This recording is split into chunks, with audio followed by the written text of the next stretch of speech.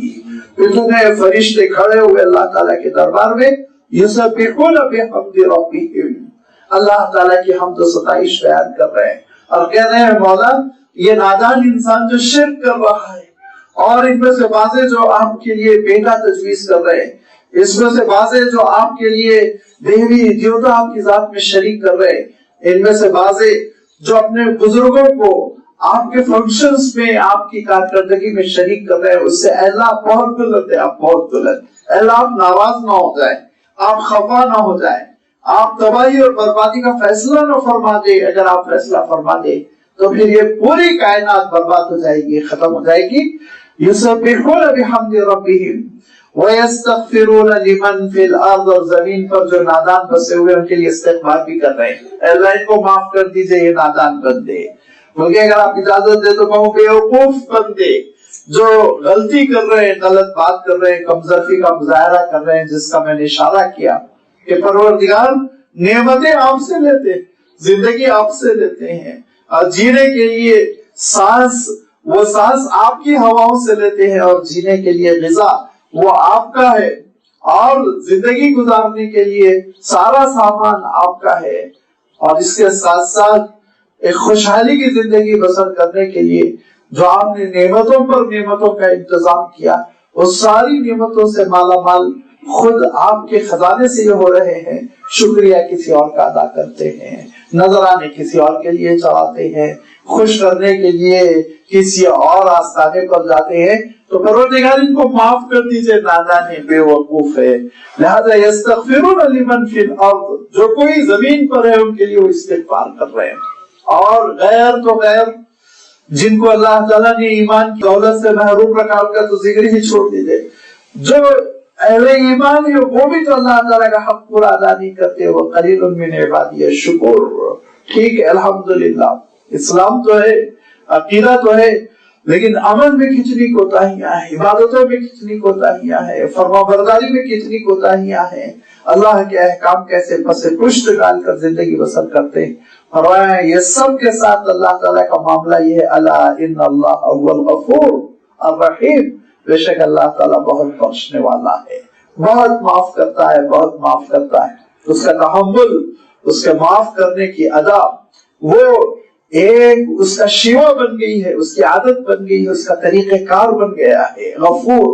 ورنہ ہونا تو یہ چاہیے تھا کہ اللہ تعالیٰ غافر ہوتا تو کافی تھا، کہ اللہ تعالیٰ غلطی کرنے پر انسان کو معاف کر دے ایک مرتبہ، زیادہ 2 مرتبہ۔ حضرت خضر نے اتنا ہی تو کیا نا، جبکہ وہ ملدنی کے حامل تھے، لیکن حضرت موسیٰ علیہ السلام نے پہلی مرتبہ شرط توڑی تو کہا کہ دیکھیں آپ شرط توڑ رہے ہیں، پہلے ہی شرط طے ہو گئی کہ آپ سوال نہیں کریں گے، تو حضرت موسیٰ علیہ السلام نے کہا ایک چانس اور دیجئے۔ دوسری مرتبہ حضرت موسیٰ علیہ السلام پھر بول پڑے، اور بولنا بھی نبی اور رسول کے لیے ضروری۔ میں اور آپ اگر چل رہے ہوں کسی کے ساتھ اور وہ ساتھی قتل کر دے تو ہم اور آپ چپ نہیں رہ سکیں گے، حضرت موسیٰ علیہ السلام جیسا جلیل القدر رسول کیسے خاموش رہ سکتا تھا؟ لہذا اعتراض کیا تو کہا کہ آپ اپنی لیمٹ سے تجاوز کر رہے ہیں۔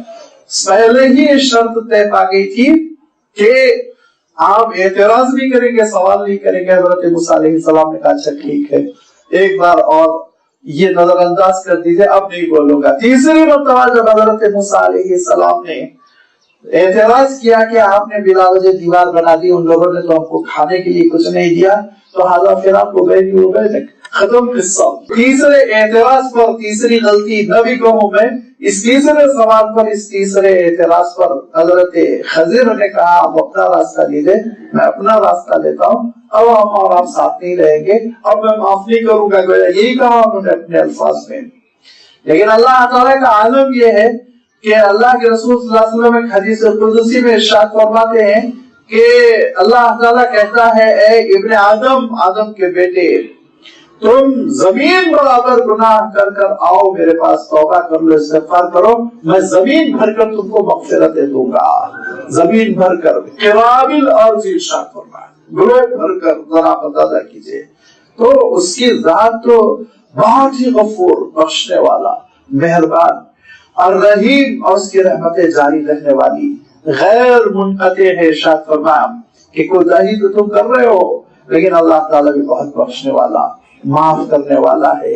زندگی بھر ایک انسان برائی کرتا ہے، گناہ کرتا ہے، لیکن بڑھاپے میں توبہ کر لیا، اسلام قبول کر لیا، اور اس کے بعد اللہ تعالیٰ کی فرما برداری کرنے لگا تو اللہ تعالیٰ سے سارے گناہ معاف فرما دیتا ہے۔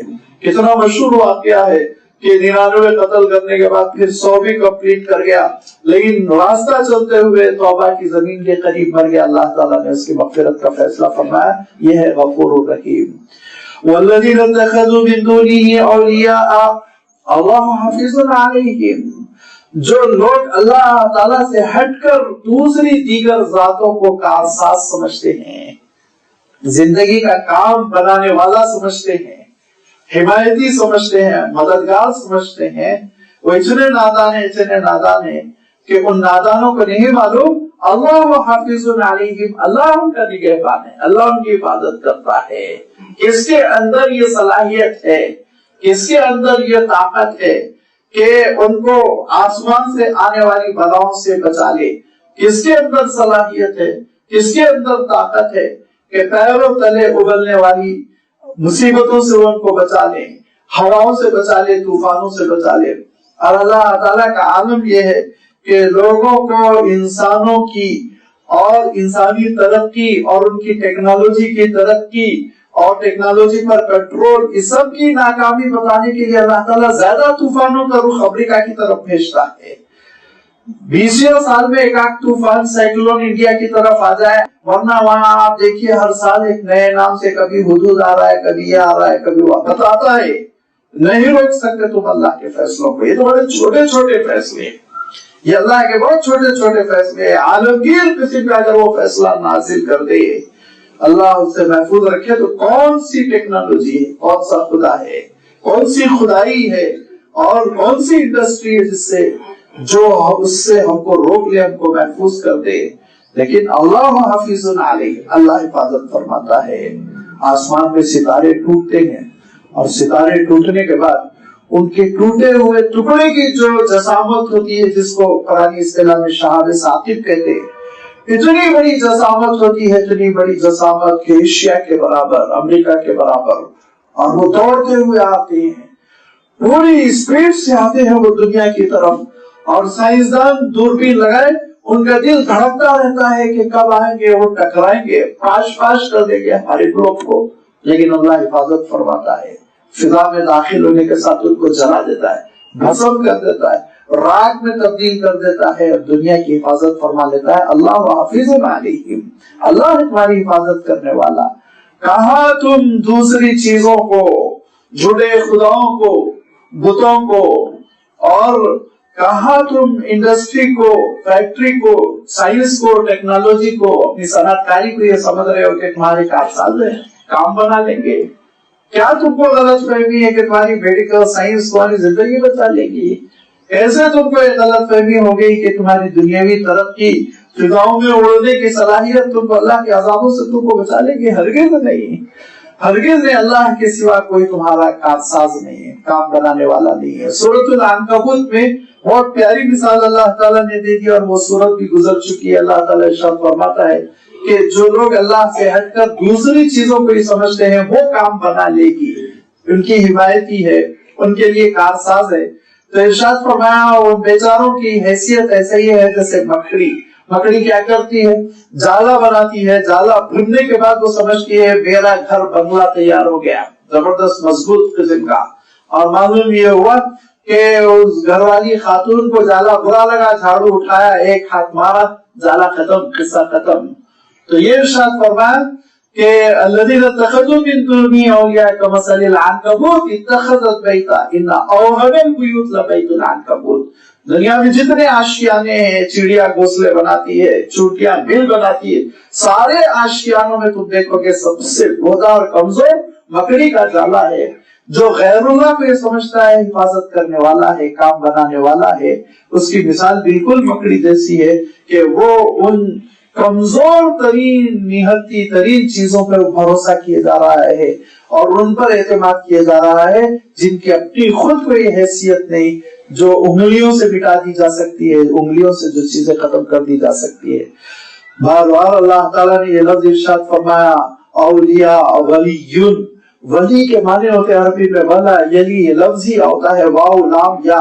یہ روٹ ورڈ یہ بتاتی ہے چمٹے ہوئے ہونا، لگے ہوئے ہونا، متصل ہونا.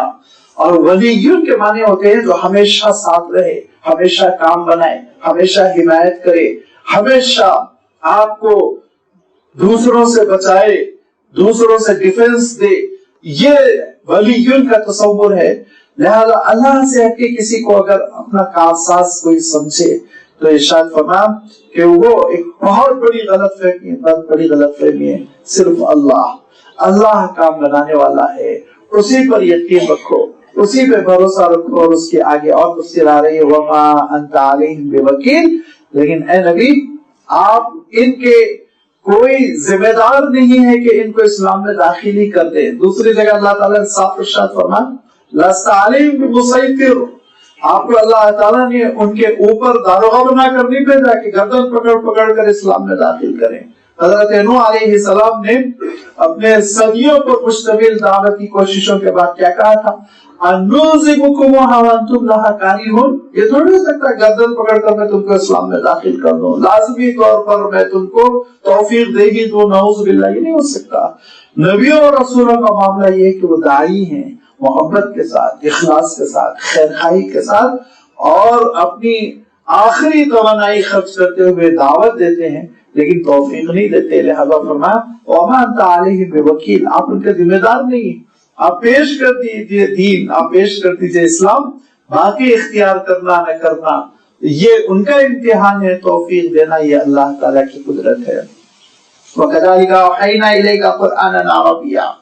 اور ہم نے اسی طرح آپ کی جانب اس عربی قرآن کو بذریعہ وحی نازل کیا ہے. یہ قرآن مجید جو اصلاً اوریجنل عربی کا ہے، غیر عربی کا ہے، کبھی بھی جو بھی ہوگا وہ ترجمہ ہوگا، وہ قرآن مجید نہیں ہوگا. قرآن مجید جو عبادت کے لیے آپ تلاوت کریں گے، قرآن مجید جو آپ نمازوں میں پڑھیں گے، قرآن مجید جس سے آپ مسائل کا استنباط کریں گے، قرآن مجید جس سے آپ حجت کریں گے، قرآن مجید جس سے آپ ذکر کریں گے، قرآن مجید جس میں آپ تدبر کریں گے، قرآن مجید جس سے آپ اپنی زندگی کو سنواریں گے، وہ عربی والا ہے. عربی والا ہے. ہونا یہ چاہیے تھا کہ اس عربی متن کو سمجھنے کے ہم قابل ہوتے ہیں، لیکن چونکہ عربی سمجھنے کے قابل بہت سارے لوگ نہیں ہیں، فتوحات کا دائرہ اتنا وسیع ہو گیا کہ غیر عربی قوم اسلام کے دائرے میں داخل ہو گئے. ان کو سمجھانے کے لیے ترجمے کیے جاتے ہیں، اور عرب اتنی احتیاط کرتے ہیں کہ ترجمہ قرآن کبھی نہیں کہتے، وہ کبھی نہیں کہتے. آپ کوئی بھی انگریزی اردو کا وہ ایڈیشن اٹھا لیں ترجمے کا جو عرب سے چھپا ہوا ہو، اس پہ لکھا ہوگا ترجمۃ لمعانی القرآن، قرآن کے معنوں کو منتقل کرنے کی ایک کوشش. کیوں؟ قرآن عربیہ، اصل جو قرآن ہے یاد رکھیے وہ عربی قرآن ہے. اور اللہ تعالیٰ نے اتنی تاکید قرآن مجید میں اس کے عربی کلام ہونے کی اس لیے فرمائی کہ پچھلے صحیفے ضائع ہو گئے ان کے زبانوں کے ضائع ہونے کی وجہ سے. انجیل کس زبان میں نازل ہوئی اختلاف رہ گیا ہے، حقیقت کا پتہ ہی نہیں چل رہا. بہت سے ان کے مفکرین کہتے ہیں سریانی میں، بہت سے کہتے ہیں آرامی میں، کچھ کہتے ہیں عبرانی میں. اوریجنل زبان کیا ہے کسی کو پتہ نہیں. لیٹن کے ترجمے سے سارے ترجمے ہوتے جا رہے ہیں. اگر آپ